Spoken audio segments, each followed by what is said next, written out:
할렐루야. 2층에서 예배 드리시는 분들, 또 3층에서 예배 드리시는 분들, 또 영상으로 예배 드리시는 분들 사랑하고 축복합니다. 한 주간 동안 잘 지내셨나요? 늘 주의 은혜와 평강이 함께 하시기를 축원합니다. 오늘은 고정된 진리의 법칙, 고정된 진리의 법칙, 이런 제목으로 함께 은혜를 나누겠습니다. 지금 화도 시온교회는 중요한 전환점에 놓여 있습니다.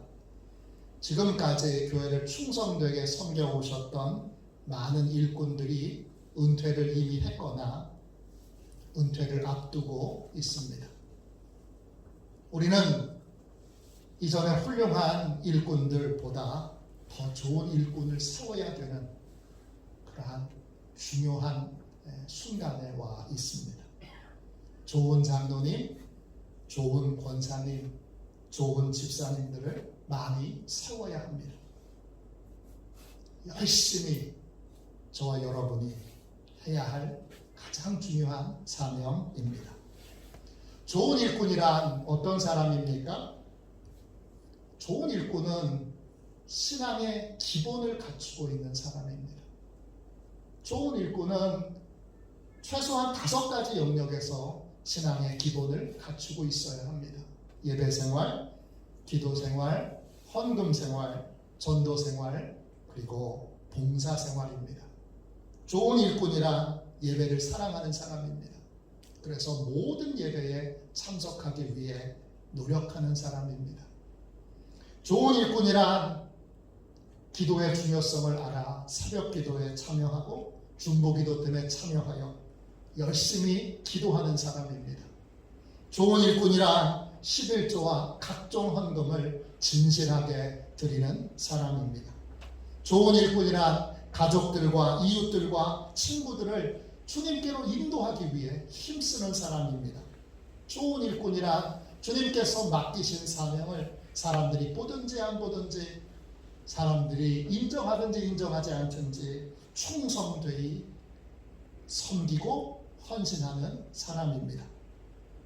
저는 좋은 일꾼을 세워야 한다는 사명감으로 최근에 화도시온교회 성도들의 예배 출석 현황, 그리고 새벽기도 참석 현황, 또 1년 동안의 헌금 내역, 또 가족들의 신앙생활의 유무, 각종 봉사의 현황, 뭘 봉사하는지, 어떻게 봉사하는지, 봉사하는 게 있는지, 이런 것들을 계속 점검하고 있습니다. 남자분들만 점검하는 게 아니라 여자분들도 점검해서, 그래서 폭넓게 그렇게 점검하고 있습니다. 저는 성도들의 헌금 내역을 점검하면서 어떤 성도에게는 큰 감동을 받았습니다. 야, 이렇게 어려운 중에도 이렇게 주님께 헌신을 많이 하고 있구나, 감동을 받았습니다.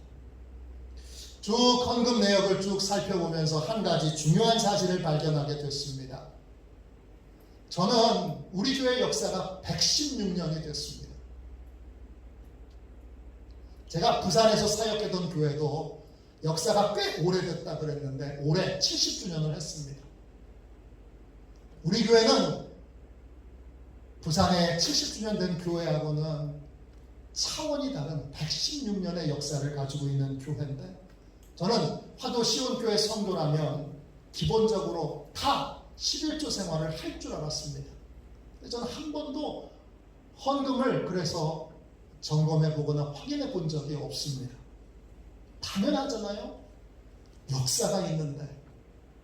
그런데 점검해 보니까 11조 생활을 하지 않는 성도님들이 많진 않지만 예상보다 꽤 많았습니다. 개인적으로 좀 충격이었습니다. 저 주님께 이렇게 물었습니다. 주님, 이분들이 믿음이 없는 분들이 아닌데 왜 11조를 드리지 않을까요? 주님이 제게 마음에 이런 감동을 주셨습니다.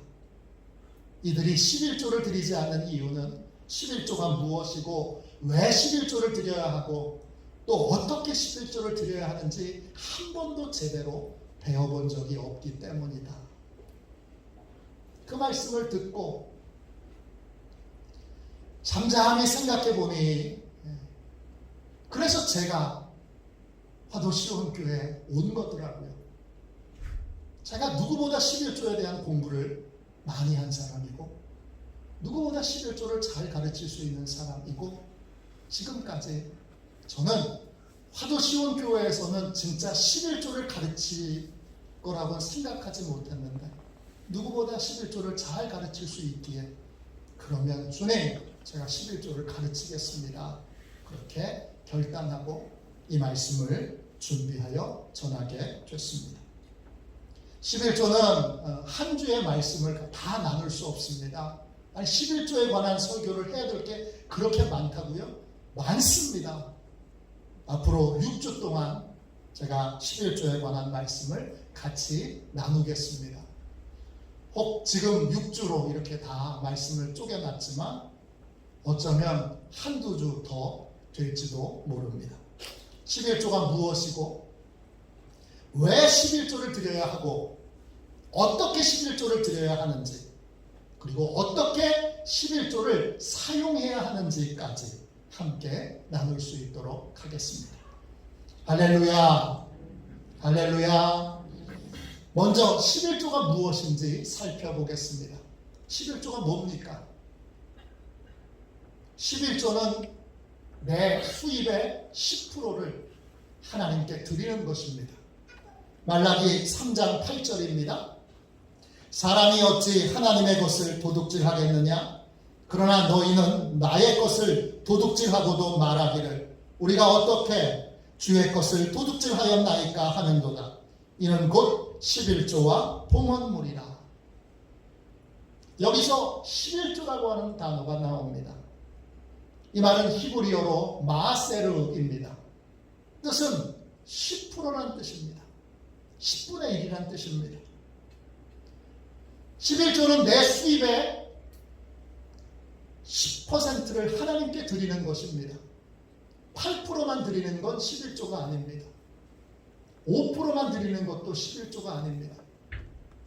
11조는 반드시 내 수입의 10%를 하나님께 드리는 것입니다. 직장생활 하시는 분은 월급의 10%를 하나님께 드리는 것입니다.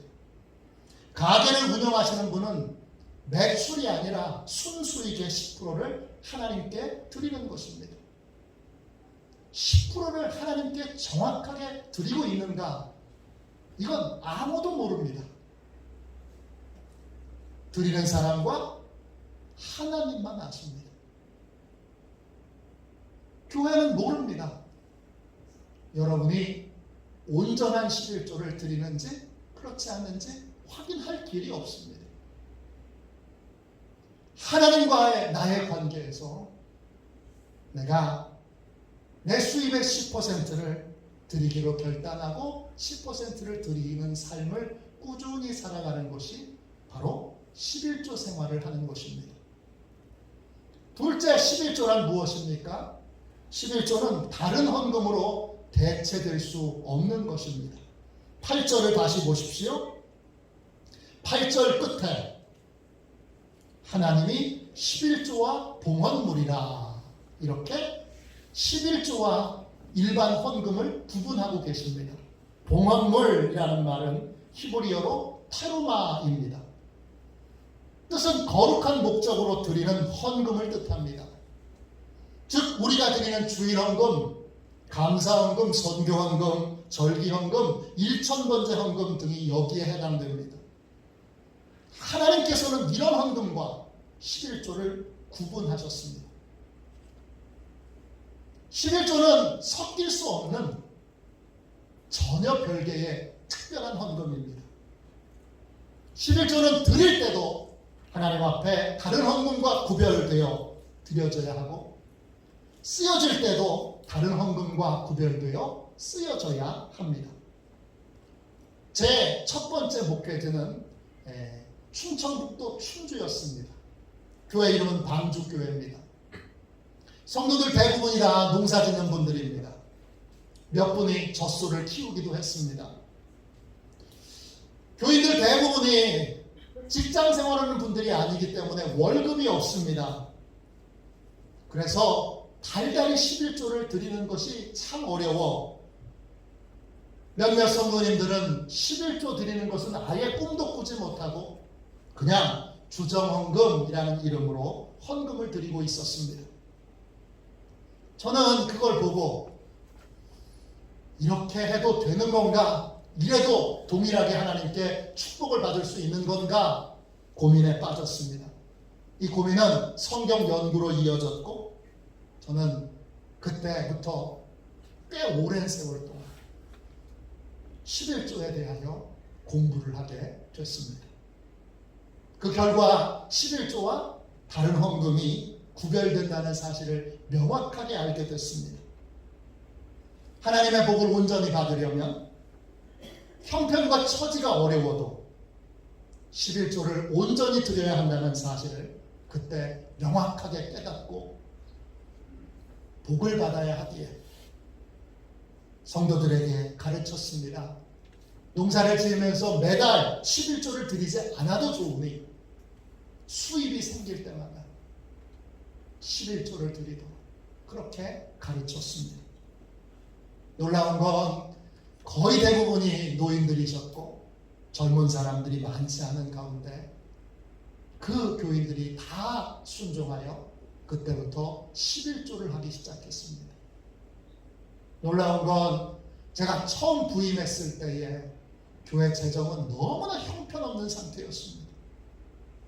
근데 1년이 딱 지나고 나서 재정 전체가 3배로 성장했습니다. 그럼 교회만 성장했느냐? 아닙니다. 성도들이 농사짓는 삶의 모든 자리에도 하나님의 큰 복이 임했습니다. 하나님께서 11조와 다른 헌금을 구별하셨습니다. 나는 감사헌금을 많이 하니까, 나는 주정헌금을 크게 하니까, 나는 선교헌금을 많이 하니까, 나는 일천번제 헌금을 많이 하니까, 그러니까 11조를 대신할 수 있을 거라고 생각하지 마십시오. 만일에 형편이 어려워 그 모든 헌금을 다 하실 수 없다면 11조부터 하십시오. 11조는 다른 헌금으로 대체될 수 없는 것입니다. 11조는 드릴 때도 구별되어야 하고 쓸 때도 구별되어야 합니다. 세 번째, 11조란 무엇입니까? 11조는 하나님께서 특별한 목적으로 쓰기 위해서 드리게 하신 헌금입니다. 여러분, 신명기 26장 11절 12절 보십시오. 스크린에 있습니다. 내 하나님 여호와께서 너와 네 집에 주신 모든 복으로 말미암아 내 레위인과 너희 가운데에 거류하는 객과 함께 즐거워할지니라. 셋째 해 곧 11조 드리는 해에 내 모든 소산의 11조 내기를 마친 후에 그것을 레위인과 객과 고아와 과부에게 주어 내 성읍 안에서 먹고 배부르게 하라.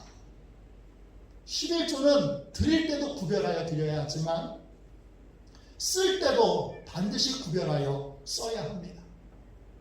이제 본격적으로 11조를 가르치게 됐으니 재정도 11조 재정과 일반 재정은 반드시 구분되어야 합니다. 11조는 레위인과 나그네와 고아와 과부들을 위해 사용하도록 하나님이 명령해 놓으신, 쓸 곳을 정해 놓으신 헌금입니다. 우리가 풍성한 하나님의 복과 은혜를 받았으면 11조를 드림으로 그 복과 은혜를 레위 사람들도, 그리고 정말 가난하여 궁핍하여 어려운 사람들도 함께 그 은혜를 누리고 기뻐하도록 하나님이 만들어 놓으신 헌금이 바로 11조입니다. 11조는 다른 직업을 갖지 않고 하나님을 위해 일하는 전임 사역자들과 생활비와 어려운 처지에 놓여 있는 사람들을 구제하고 돕는 목적으로 쓰도록 하나님이 정해 놓으셨습니다. 이스라엘 백성들이 가나안 땅에 입성했을 때 다른 모든 지파들은 땅을 받았습니다. 그런데 땅을 받지 않은 지파가 하나 있습니다. 레위 지파입니다. 레위 지파는 성전에 봉사하도록 선택받은 지파입니다. 이들은 땅을 받지 않고 성전에서 열심히 봉사하고 그리고 생활을 어떻게 하느냐? 이스라엘 백성들이 하나님께 드린 11조로 생활하도록 하셨습니다. 레위인들은 누굽니까? 이게 포로 후기에 가면 제사장들도 포함되어 다른 직업을 갖지 않고 다른 수입이 없이 오직 하나님의 일만 하도록 부름받은 사람, 그걸 우리가 전임사역자라고 부릅니다. 전임사역자들을 위하여 전임사역자들의 생활비로 쓰도록 하나님이 정해놓으신 헌금이 11조입니다. 즉 지금으로 얘기하면 다른 직업을 갖지 않은 목사님이나 선교사님들을 뜻합니다. 또 하나님은 어려운 상황에 놓여있는 나그네, 고아, 과부를 돕는 목적으로 11조를 사용하도록 명령하셨습니다. 우리나라는 이제 복지가 꽤 잘 되어 있는 나라입니다. 그래도 여전히 복지의 사각지대는 있습니다. 그 복지의 사각지대에서 도움의 손길이 미치지 못하는 그 사람들을 돕는데, 그 사람들을 구제하는데, 그 사람들에게 기쁨을 같이 나누는데, 은혜를 전하는데 사용되는 헌금이 바로 11조입니다. 11조는 전임사역자의 생활비와 또 어려운 처지에 놓여있는 나그네, 고아, 과부들을 돕는 목적으로 사용되어야 합니다. 그럼 왜 11조를 드려야 합니까? 이것 나눌 부분이 많습니다. 이제부터 왜 11조를 드려야 하는지 6주 동안 설명을 드릴 텐데 한 번도 들어보시지 않은 얘기들이 대부분일 겁니다. 그만큼 11조에 대한 이해가 우리가 많이 부족합니다. 왜 11조를 드려야 합니까? 오늘은 한 가지만 살펴보겠습니다. 왜 11조를 드려야 합니까? 11조는 하나님의 백성이 마땅히 지켜야 할 하나님의 규례이기 때문입니다. 7절 말씀 보세요. 말라기 3장 7절입니다. 만군의 여호와가 이르노라. 너희 조상들의 날로부터 너희가 나의 규례를 떠나 지키지 아니하였도다. 그런즉 내게로 돌아오라. 그리하면 나도 너희에게로 돌아가리라 하였더니 너희가 이르기를 우리가 어떻게 하여야 돌아가리이까 하는도다. 말라기 선지자가 활동할 당시 이스라엘 백성들은 어떤 상태였습니까? 이스라엘 백성들은 하나님을 다 떠난 상태였습니다. 이미 조상 때 떠났는데 조상들이 하나님을 떠나 하나님의 규례를 지키지 않는 것을 후손들도 개혁할 생각을, 바꿀 생각을 안 하고 똑같이 조상들처럼 하나님을 떠나 하나님의 규례를 지키지 않는 삶을 살고 있습니다. 하나님을 떠난 사람은 어떤 삶을 삽니까? 하나님을 떠난 사람은 하나님의 규례를 지키지 않습니다. 규례, 히브리어로 초크입니다. 고정된 하나님의 법령, 정해놓으신 하나님의 법칙, 규칙, 이것이 바로 하나님의 규례입니다. 어떤 상황에서도 예외가 없이 모든 사람에게 적용되는 보편적인 원리, 이것이 바로 규례입니다. 하나님의 규례는 뭐하고 똑같으냐? 중력의 법칙하고 똑같습니다. 지구는 물체를 잡아당기는 힘이 있습니다. 그래서 높은 곳에 물체를 놓고 떨어뜨리면 예외 없이 다 떨어집니다.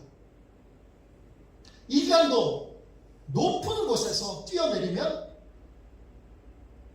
어떤 사람은 예외를 갖고 거기서 생명을 유지할 수 있는 사람이 없습니다.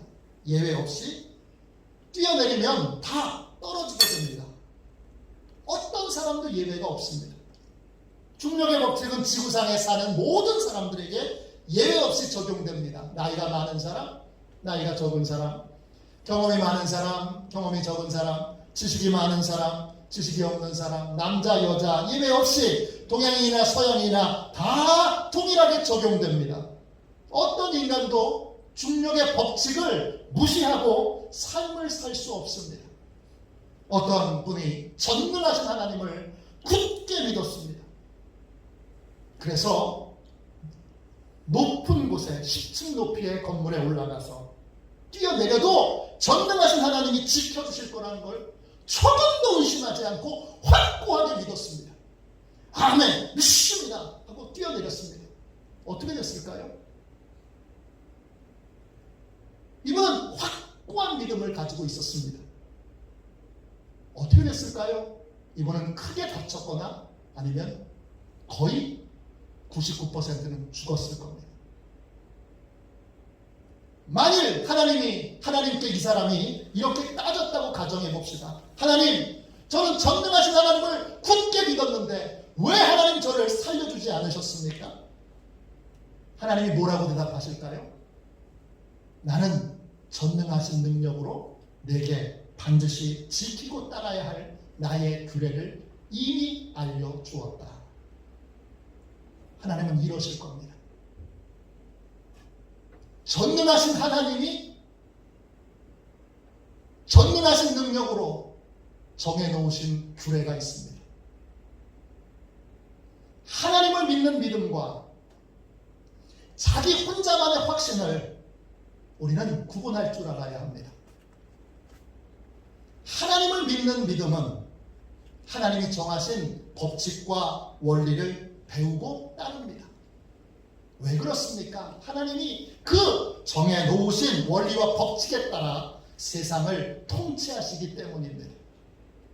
자기 혼자만의 확신, 자기 혼자만의 믿음, 가짜 믿음이지요. 가짜 믿음을 갖고 있는데 본인도 모르고 다른 사람도 모르고 믿음이 굉장히 충만한 것으로 그렇게 사람들을 속이는 사람들의 중요한 특징은 뭐죠? 자기 마음대로 하나님의 기본적인 법과 원칙과 원리를 어깁니다. 그럼 어떻게 되죠? 100번 떨어져 보십시오. 100번 믿음으로 아멘 믿습니다 그러고 뛰어내려 보십시오. 떨어집니다. 100번, 1000번, 10,000번 떨어집니다. 왜 그렇죠? 하나님이 정해놓으신 규례와 법칙에 따라 우리를 다스리고 계시기 때문입니다. 어떤 사람도 예외가 없습니다. 그래서 규례를 어기고 규례를 지키지 않으면 곤경에 처하게 되고 고통을 자초하는 삶을 살게 됩니다. 스스로 믿음이 있다고 생각하면서 고통을 자초하는 인생들이 많습니다. 만나기 시대에 사람들도 그랬습니다. 하나님을 떠나 하나님의 규례를 지키지 않습니다. 할아버지가 지키지 않으니까 아버지도 지키지 않고 아들도 지키지 않고 손자도 지키지 않습니다. 그래서 내내 깨지고 부서지고 망가지고 고통받는 인생을 삽니다. 하나님이 하도 안타까워 돌아와라 제발 좀 돌아와라 그렇게 울부짖고 계십니다. 그때 이스라엘 백성들이 묻습니다. 하나님께로 돌아가려면 무엇을 어떻게 해야 합니까? 하나님께로 돌아가려면 뭘 어떻게 해야 됩니까? 어떻게 하는 게 하나님께 돌아가는 겁니까? 그때 하나님이 그 질문에 대하여 대답해 주십니다. 그것이 8절입니다. 8절을 다시 읽겠습니다. 사람이 어찌 하나님의 것을 도둑질하겠느냐? 그러나 너희는 나의 것을 도둑질하고도 말하기를 우리가 어떻게 주의 것을 도둑질하게 하였나이까 하는도다. 이는 곧 11조와 봉헌물이라. 어떻게 하면 하나님께로 돌아갈 수 있어요? 이렇게 묻는 이스라엘 백성들에게 하나님이 제일 먼저 첫 번째로 지켜야 될 규례로 11조를 말씀하십니다. 왜 그렇죠? 11조가 하나님께 순종할 수 있는 제일 지키기 쉬운 규례이기 때문입니다. 11조는 하나님의 백성이 제일 지키기 쉬운, 그 다음에 지켰을 때 가장 큰 삶의 축복의 변화를 일으키는 하나님의 축복의 도구이기 때문입니다. 믿음이 있는 사람이든 믿음이 없는 사람이든 많이 배운 사람이든 적게 배운 사람이든 예외 없이 11조를 온전히 지키는 것, 그것이 축복의 원리입니다. 이건 동일하게 어떤 사람에게든지 예외 없이 적용되는 것입니다. 하나님은 우리에게 풍성한 복을 받기를 원하십니다.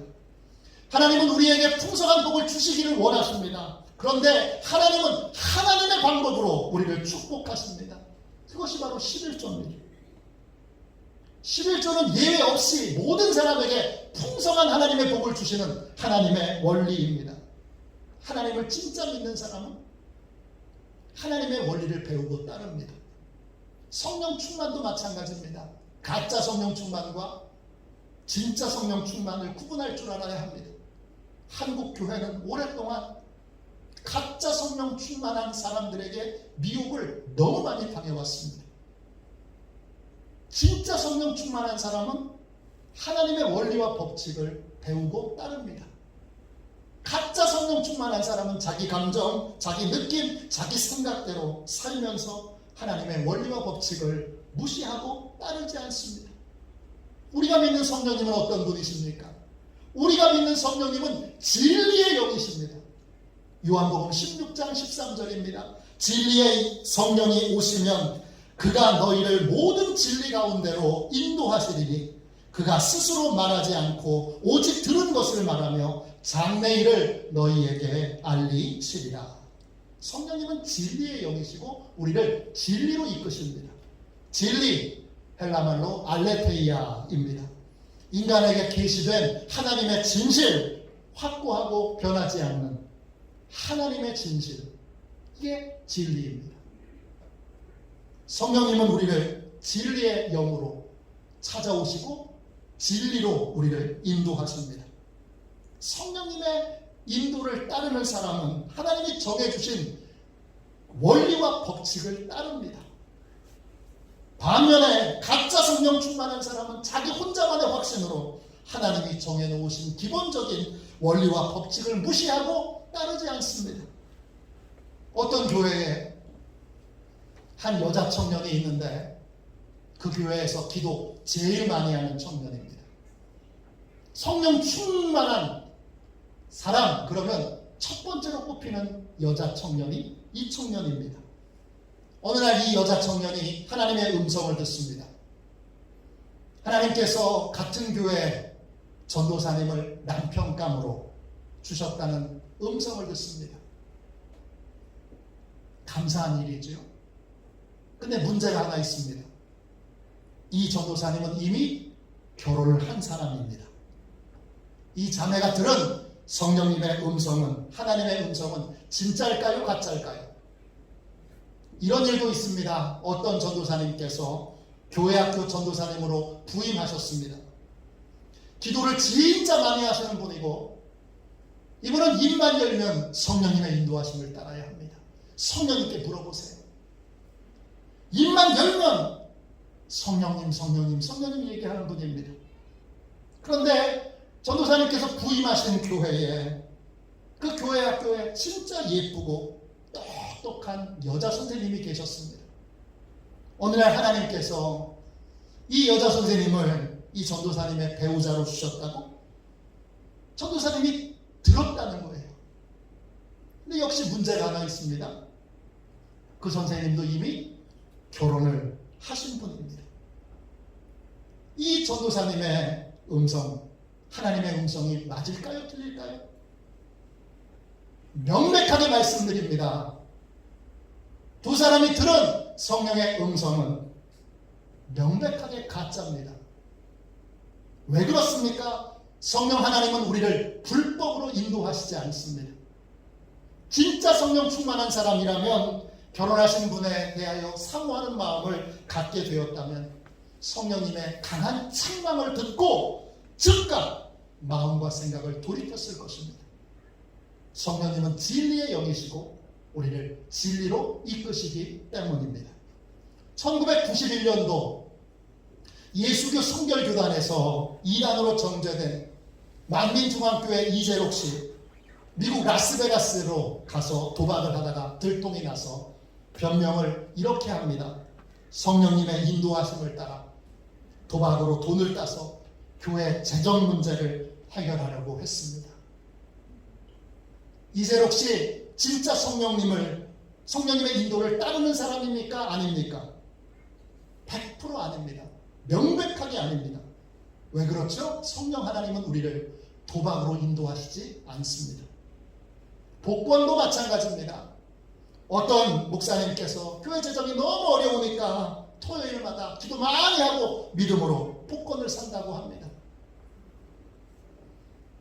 근데 와서 푸념하시기를 한 번도 당첨된 적이 없다고, 하나님이 왜 내 기도는 안 들어주시냐고 그렇게 하소연을 합니다.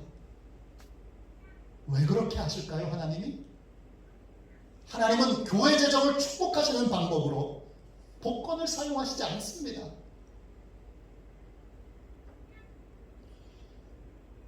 복권이 당첨이 안 된 건 하나님이 살아계시기 때문입니다. 성령 하나님은 진리의 영이십니다. 우리를 진리로 이끄십니다.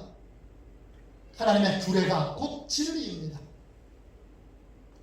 성령님은 우리를 하나님의 규례를 지키고 따르도록 인도하십니다. 11조는 하나님이 정하신 규례 중에 가장 대표적인 규례입니다. 풍성한 복을 받기를 원한다면 다른 방법이 없습니다. 반드시 11조를 드려야 합니다.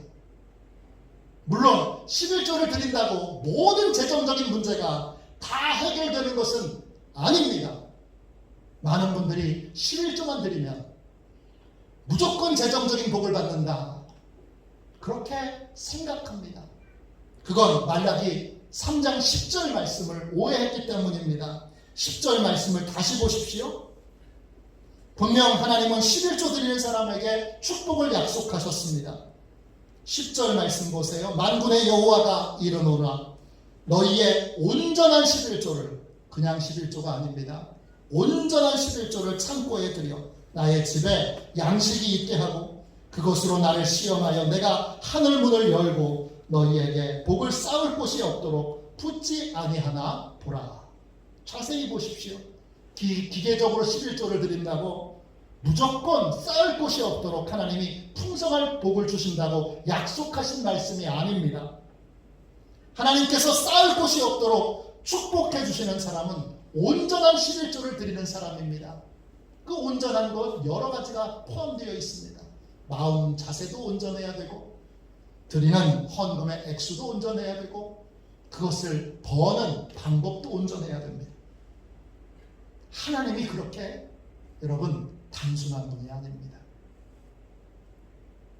동시에 내가 온전히 11조를 드리는 것만으로 쌓을 곳이 없도록 복을 주시는 것이 아니라 교회가 그 11조를 바르게 사용해야 합니다.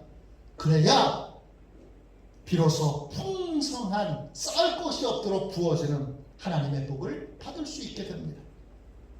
11조는 첫 단추입니다. 풍성한 복을 받는 첫 단계인 거예요. 그러나 첫 단계조차 들어가지 않는다면 풍성한 하나님의 세계는 여러분 경험할 수 없게 됩니다. 11조만 드린다고 무조건 하나님의 복을 받게 되는 것이 아니지만 11조를 드리지 않고는 풍성한 하나님의 복을 받을 다른 방법이 없습니다. 강준식 씨가 쓴 책, 주님의 은혜로 부자가 된 사람들, 제가 아주 흥미롭게 읽고 부산에서는 많은 성도들에게 읽어보라고 권면했던 책 중에 하나입니다. 이 책이 흥미로운 건 이게 목사님이 쓰신 책이 아닙니다. 일반 그냥 기자가 쓴 책입니다. 그래서 아주 흥미롭습니다. 이 책에 이런 얘기가 나옵니다. 미국으로 이민을 간 사람 중에 김성노라고 하는 분이 있습니다. 일본 요리집에서 요리 기술을 배워서 자기 가게를 냅니다. 아내와 함께 열심히 가게를 운영했지만 가게 운영이 신통치 않았고 빚만 지게 됐습니다. 어렸을 때부터 신앙생활을 했던 김성로 씨는 종업원 때부터 철저하게 11조 생활을 했습니다. 그런데 빚만 지게 됐습니다. 왜 그럴까? 주님께 물었습니다. 하나님, 11조 드리면 큰 복 주신다고 약속하셨는데 왜 이래요? 이유를 알려달라고 간절히 기도했습니다. 그때 하나님께서 한 가지 사실을 깨닫게 해주셨습니다. 김성로 씨는 11조를 온전히 드렸지만 주일을 온전히 지키지 못했습니다. 한 푼이라도 더 벌어야지 이 생각으로 주일에도 예배가 끝나면 곧장 달려가서 가게 문을 열었습니다. 주일을 온전히 지키지 못했구나 깨달은 김성로 씨 부부는 회개하고 주일에 가게 문을 닫고 온전히 교회에서 하루를 보내기로 했습니다. 교회에서 하루 종일 봉사를 하며 하루를 보내기 시작했습니다. 그랬더니 놀라운 일이 일어났습니다. 일요일 수업, 이것이 주변에 있는 사람들에게 요리 솜씨가 얼마나 대단하길래, 요리에 대하여 얼마나 자신감이 있길래 주일에, 일요일에 사람들 제일 많이 오는 날에 저렇게 가게 문을 닫았나, 그렇게 사람들에게 이 김성로 씨 요리에 대하여 궁금증을 갖게 했습니다.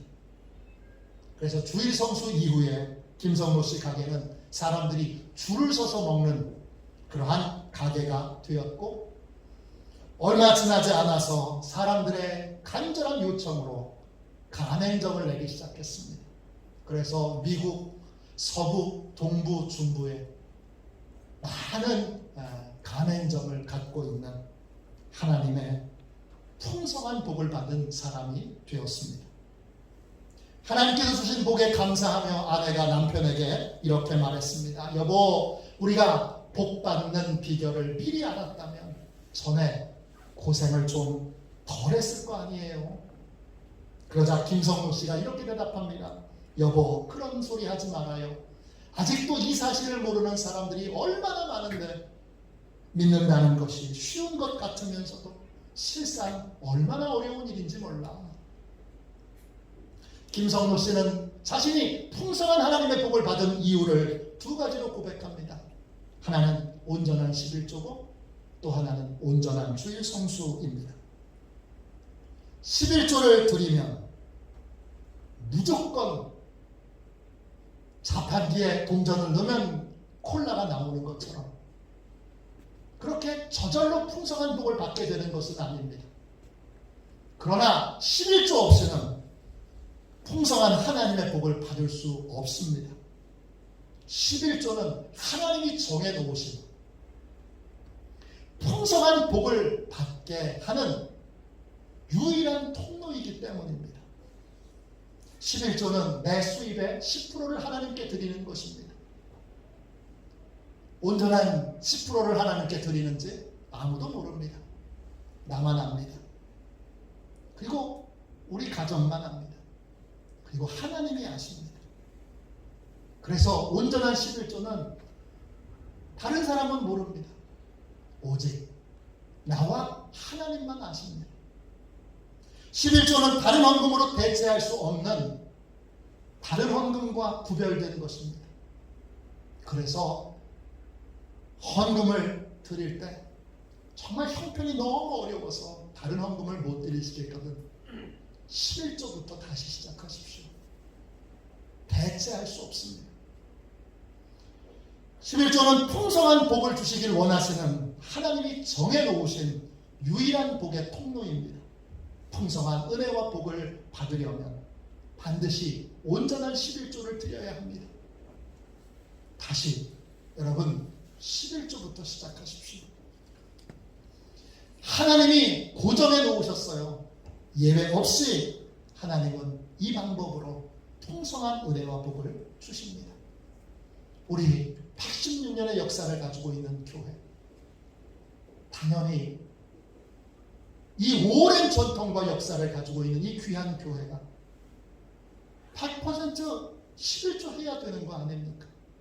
새가족들 이제 교회 막 오신 분들을 제외하고는 당연히 여러분 이 풍성한 복의 세계로 들어오셔야 합니다.